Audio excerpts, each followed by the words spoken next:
Азық-түліктердің бағасын шарықтамауы, оны қалыпты ұстап тұру мәселесі үнемі бақылауда тұрады. Сол мақсатпен қаланың ауыл шаруашылық бөлімі азық-түліктің 33 түрі бойынша күнделікті мониторинг жасап отырады. Мамандардың мәліметінше, Қарағандымен салыстырғанда қалада 10 түрлі өнімнің бағасы жоғарыда, 17-сі бойынша төмен екен.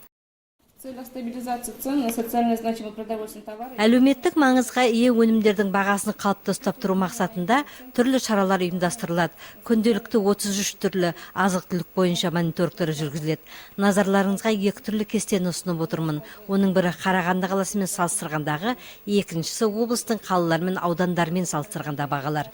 2014 жылдың қараша айында Теміртауда Қарағандымен салыстырғанда 10 түрлі азық-түлік бойынша жоғары, ал 17-сі бойынша төмен болып отыр. Мәліметтерге сүйенер болсақ, өткен жылы облыспен салыстырғанда 22-23 түрлі өнімнің бағасы төмен болатын. Сондықтан қала басшысы осы көрсеткіштерді төмендетпеуді тапсырды.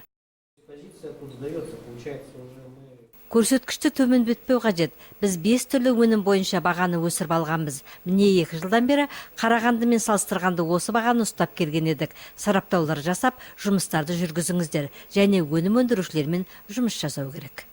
Қала басшысы ет өнімдердің бағасын төмендетпеуге де тапсырма берді. Металлургтер қаласында облыспен салыстырғанда еттің бағасының жоғары екендігін тілге тиек еткен Нұркен Сұлтанов жылдың аяғына қарай ет өнімдері жәрмеңкесін ұйымдастыруды жауапты мамандарға жүктеді.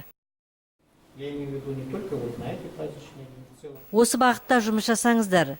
Тек мереке қарсаңында ғана емес, жаңа жылда да келеді. Бағаны шарықтатпау қажет. Мен осындай міндет жүктеймін. Жалпы өнімдердің бағасы Қарағандымен бірдей болу керек.